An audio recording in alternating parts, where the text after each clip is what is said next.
Hey, morning, folks, and welcome to the club flying briefing on Saturday, the 3rd of October. Right, I would imagine that some of you probably haven't even pulled the curtains back to look outside, and if you haven't, it's pretty horrible out there.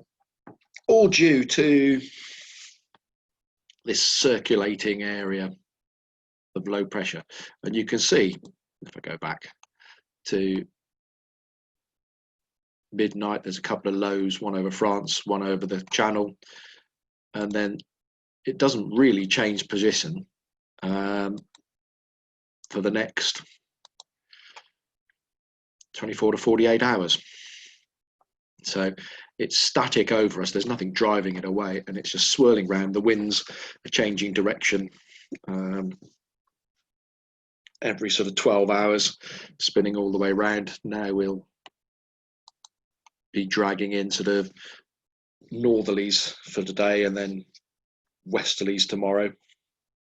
And associated with all that is these wrapped around frontal bands with rain on them. So wind today is across us northerly pretty much, not strong, 30 knots further north in the Bicester sort of Buckingham area, south of us quite light, 5 knots, 10 knots probably over us today. And the TAFs are telling us, if you look at Farnborough, just there, that it's 197 knots at times today, 10k viz scattered at 1800 feet. Well, it's certainly not going to be that at the moment, and I think that's the best it's going to get occasionally at Farnborough. Most of the time it's going to be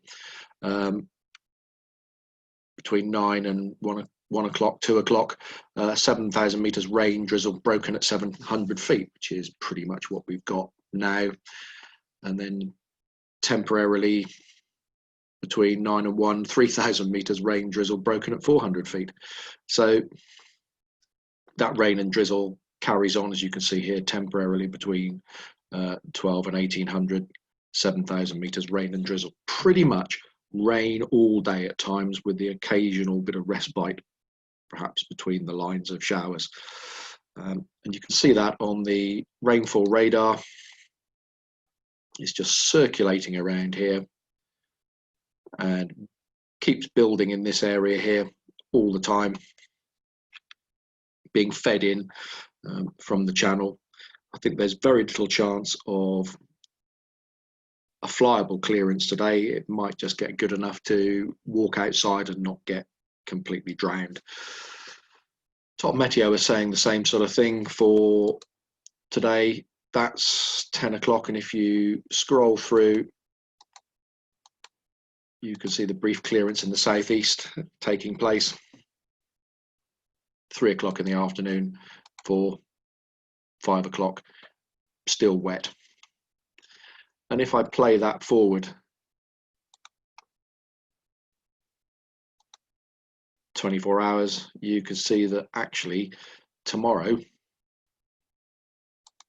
doesn't really look a lot better, to be honest. It just means that the fronts have been coming at us from a different direction for tomorrow. So a bit of a wet weekend, really, folks. One of those weekends for staying indoors, I think. If anybody did contemplate flying today or tomorrow, looking at the NOTAMs, there's very, very little going on in terms of airspace. And the same on the airfield at Lasham, very quiet, no jet movements. I suspect by the time we do get back to flying on Monday, possibly Tuesday, the ground is going to be so wet we're going to have to actually stick to the solid areas, runways, and hard areas on the airfield that we know are landable grass north side, because the south side of the airfield and the sort of far south on runway 1604 is probably going to be waterlogged by that time. So nothing this weekend, I think, folks. Hopefully beginning to change early next week. Okay, well, I'll probably see you in a few days' time at the next briefing.